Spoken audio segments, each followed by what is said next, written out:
रायजो राजाया गासिबो गामिनिफ्रायनो जोंखौ लोब लोब मदद होदों, सहाय होदों आरो समर्थन होदों।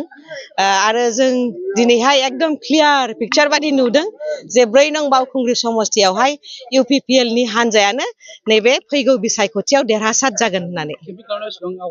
जोंनि केम्पेइन खालामनाया एकदम आवगायदों।